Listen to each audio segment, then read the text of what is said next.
நேர்கள் அனைவருக்கும் வணக்கம். நேற்று ரொம்ப ரொம்ப important match. Tamil Thalaivas UP ஒத்தாசை எதிர்த்து போர் செஞ்சாங்க அப்படின்னு சொல்லணும்னு நிறைய ஆசை. ஆனா அவங்களால போர் செய்ய முடியல. அதாவது எலிப்பொறியில மாட்டின மாதிரி எலிப்பொறியில மாட்டிக்கிட்டே இருந்தாங்க. நம்ம எலிகள் மாதிரி. ஒருத்தர்னா கூட பரவாயில்லைங்க. அர்ஜுன் தேஷ்வால், நரேந்தர், அப்புறம் சஃபாகி யாரெல்லாம் ரைடுக்கு போனாங்களோ அவங்க எல்லாம் எலிப்பொறியில மாட்டின மாதிரி கபக்கன்னு பிடிச்சிட்டு இருந்தாங்க. நம்ம ஆட்களெல்லாம் ஒன்னும் பண்ண முடியல. அர்ஜுன் தேஷ்வால் ஃபேஸ்லயே அவருக்கு கான்பிடன்ஸ் இல்லைன்னு தெரிஞ்சிச்சு. அவர் நரேந்தர் அனுப்பிட்டு நான் டூ ஆர் டை ரைட நான் பாத்துக்கிறேன் அப்படிங்கிற மாதிரிலாம் ஒரு எக்ஸ்பிரஷன் கொடுத்தாரு. ஆனா அவர் 40 நிமிஷம் விளையாண்டதுல அவர் எடுத்த பாயிண்ட் வெறும் 2 புள்ளிகள் தான். அதுலயும் ஒண்ணு போனஸ் நினைக்கிறேன். இவ்வளவுதாங்க நம்மளோட ரைடிங் பெர்ஃபார்மன்ஸ். அவர் சஞ்சய் பலிவான் பேசு நான் பாட்டுக்கு ஏதோ ஒரு ஜெய்ப்பூர் பிங்க் பேந்தர்ஸ்க்கு ஏதோ கோச்சா இருந்தேன். செமிஃபைனல் ஃபைனலு கப்புன்னு பாத்திருக்கேன். இப்படி என்ன அசிங்கப்படுத்துறீங்களே அப்படிங்கிற மாதிரியே இருந்துச்சு. நான் எப்படி சொன்ன மாதிரிதான் ஆக்சுவலா ஹரியானா ஸ்டீலர்ஸ் கூட விளையாண்டத ஒரு 50% விளையாண்டுருந்தா கூட நம்ம இவ்வளவு மோசமா தோத்துக்க மாட்டாங்க. ஒரு ஃபைட்டிங் கேமா போயிருக்கு. இது ரொம்ப ஒன் சைட் கேமா போயிடுச்சு. எல்லாமே ஒன் சைட் கேமா போயிடுச்சு. நான் இருக்கேன் அது ஹரியானா ஸ்டீலர்ஸ் கூட விளையாண்ட டீம் வேற டீம், இது நார டீம் அப்படின்னு நம்ம சொல்லிக்க வேணும். அப்படிதான் இருக்கு. அந்த அளவுக்கு ஒரு மோசமான பெர்ஃபார்மன்ஸ். இதை விட நம்ம ரைடர்ஸ் ஃபேஸ் எல்லாம் பார்த்தோம்னு வச்சுக்கோங்க. எப்படி இருந்துச்சுன்னா ஏதோ நான் தண்ணி போட வந்தேங்க, கேன் போட வந்த பையனை ரைட் பண்ண வச்சுட்டாங்க. எனக்கும் இந்த மேட்சுக்கு சம்பந்தம் இல்லை, என்னை விட்டுருங்க அப்படின்னு கதறது எனக்கு கேட்டுச்சு. நமக்கே இந்த கதறல் கேட்டுச்சுன்னா அங்க இருக்கிற ஆடியன்ஸ்க்கு, கோச்சுக்கு இந்த கதறல் எப்படி இருந்திருக்கும். ஆக மொத்தம் தமிழ் தலைவாஸ் டோட்டலி ஃபெயிலியர் அப்படின்னு சொல்லணும். இப்ப பவனை ரொம்ப மிஸ் பண்றேன்னு வேற அவங்க assistant coach, Tamil Thalaivas assistant coach Suresh சொல்லியிருக்காப்புல. நீங்க தான் ஒரு இன்டிசிப்ளின் அனுப்புறீங்க, இப்ப அதுக்குள்ள கான்சிக்வன்சஸ் பாக்குறீங்க, திருப்பி நாங்க பவனை மிஸ் பண்றோம்னா இதெல்லாம் என்ன மாதிரி அரசியல், என்ன மாதிரி விளையாட்டு அப்படின்னு எனக்கு தெரியல. ஆனா ரொம்ப ஆக்சுவலா என்னோட ப்ரெடிக்ஷன்ஸ் கரெக்டா இருந்துச்சுங்க. யூபி ஒத்தாஸ் ஜெயிக்கும்னு சொன்னேன், யூபி ஒத்தாஸ் ஜெயிச்சாங்க.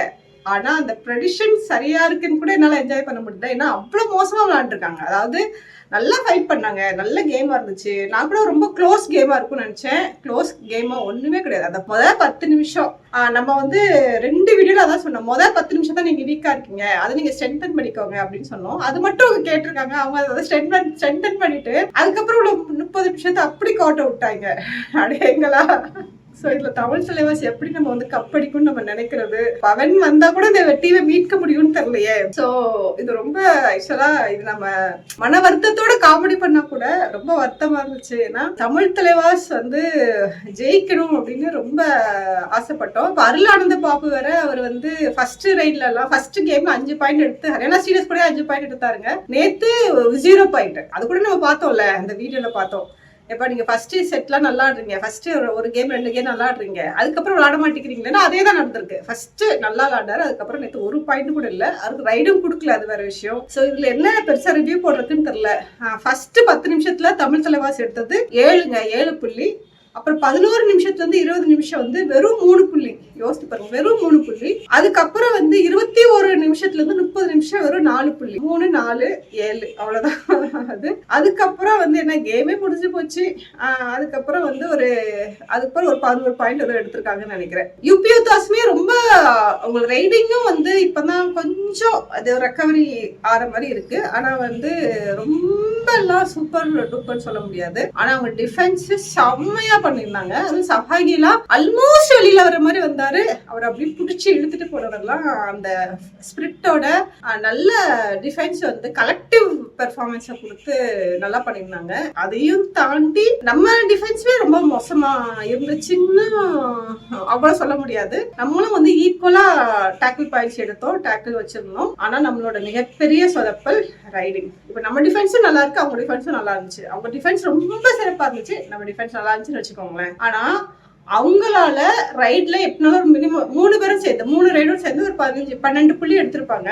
நம்ம ரைடர்ஸ் மூணு பேரும் சேர்ந்து மிஞ்சி போன ஒரு 6 புள்ளி 7 புள்ளி எடுத்திருப்போம். இதுதான் மேஜர் டிஃபரன்ஸ். இல்ல ஆல் அவுட் புள்ளிகள் வேற 2 ஆல் அவுட் வேற 2 ஆல் அவுட் நிகழ்த்திருந்தாங்க யூபி யோத்தாஸ். சோ ஆக மொத்தம் தமிழ் தலைவாஸ் கண்டிப்பா டீமை மறுகட்டமைப்பு பண்ணணும்.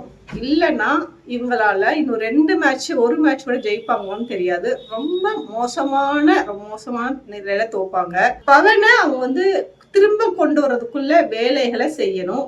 அப்படி செஞ்சா மட்டும்தான் இந்த டீமை கொஞ்சமாவது மீட்டெடுக்க முடியும். ஏன்னா கண்டிப்பா அவங்க பிளேயிங் 7 எப்படி ஃபார்ம் பண்ணிருப்பாங்கன்னா பவனை வச்சுதான் வந்து ஃபார்ம் பண்ணிருப்பாங்க. பவன் இல்லாம ஃபார்ம் பண்ணிருக்க மாட்டாங்க. ஏன்னா அவர் 7த்துல எடுத்திருக்காங்க தமிழ் தலைவாஸ். அப்போ அந்த ஸ்ட்ராட்டஜி விட்டுட்டு இன்னொரு ஸ்ட்ராட்டஜிக்குள்ள வரும்போது பவன் இல்லாம ஒரு ஸ்ட்ராட்டஜிக்குள்ள வரும்போது அவங்களுக்கு செட் ஆக மாட்டேங்குது. அதுவும் அர்ஜுன் தேஸ்வால் ஒரு பிளேயர் எல்லா டைம்லயும் ஃபார்ம்ல இருக்க முடியாதுன்னா கூட, ஆனா இவ்வளவு மோசமா ஒரு 2 பாயிண்ட், ஏன்னா அவரோட எக்ஸ்பீரியன்ஸ்க்கு அவரோட எக்ஸ்போஷருக்கு 2 பாயிண்ட் எடுக்கிறோம். அது வந்து யூபிஎத்தாஸ் டீம் மாதிரி டீம்ல ஒரு கான்ஃபிடன்ஸே இல்லாம 2 பாயிண்ட் எடுக்கிறதுலாங்கிறது நம்ம அதை எப்படி புரிஞ்சுக்கிறதுன்னு தெரியல. இதுல மிகப்பெரிய பலிகடா வந்து சஞ்சீவி பலியான். அவர் பேர்ல இருக்க மாதிரி அவர் பலிகடா கொடுத்துருன்னு நினைக்கிறேன். அவரோட மூஞ்செல்லாம் பார்க்க முடியல. ஓகே, அடுத்த மேட்ச்லயாவது தமிழ் தலைவாஸ் நான் சொல்றேன், நீங்க வின்லாம் பண்ண வேண்டாங்க, கொஞ்சம் டீசெண்டா விளையாடுங்க, டீசெண்டா தோத்துப்போங்க, அது கூட பிரச்சனை இல்லை. ரொம்ப மோசமா ஒரு அந்த ப்ரோ கபடி லீகே ஒரு மாதிரி சுவாரஸ்யம் இல்லாத டீம் ஆயிடுது. தயவுசெய்து கொஞ்சம் எலிகளா இருக்காதீங்க, எலி பொறியில போய் இப்படி மாட்டாதீங்க. அது நேற்று அப்படிதான் இருந்துச்சு. ஏதோ அவங்க பொரிய வச்சு கூப்பிடுற மாதிரி வா மாட்டுற மாதிரியே இருந்துச்சு. அது நரேந்தர் ஃபேஸ்ல எல்லாம் எந்த கான்பிடன்ஸும் இல்லைங்க. அவர் எதுக்கு பிளேயிங் 7ல நேற்று வச்சாங்கன்னே தெரியல. கான்பிடண்டே இல்லாம செத்து போன மூஞ்சோட ஒருத்தர் வந்து பிளேயிங் 7ல விளையாடுற மாதிரியே இருந்துச்சு. முன்னாடி இருந்து அந்த சாம் இல்ல நரேந்தருக்கு. மேபி அவருக்கு ஒரு கேள்வியோட விளையாடலாம். இப்ப பவனுக்கு நடந்தது நாளைக்கு நமக்கு நடந்துராதா அப்படின்னு ஒரு கேள்வி இருக்குமா இருக்கும். தமிழ் தலைவாஸ் ஆக மொத்தம் மிகப்பெரிய சொதப்பல். அவங்க வருஷம் சொதப்பிட்டு தான் இருக்காங்க. இந்த வருஷம் இன்னும் நிறைய சொதப்பல். அவ்வளவுதான். ஓகே, நீங்க இந்த மேட்ச் எப்படி பாக்குறீங்க? யூபி யோத்தாஸ் பெர்ஃபார்மன்ஸ் எப்படி இருந்துச்சு? நீங்க இந்த தமிழ் தலைவாஸோட தோல்வியை எப்படி ஒரு வழியில கிரிட்டிசைஸ் பண்ணுவீங்க அப்படின்னு கமெண்ட் பண்ணுங்க. நன்றி, வணக்கம்.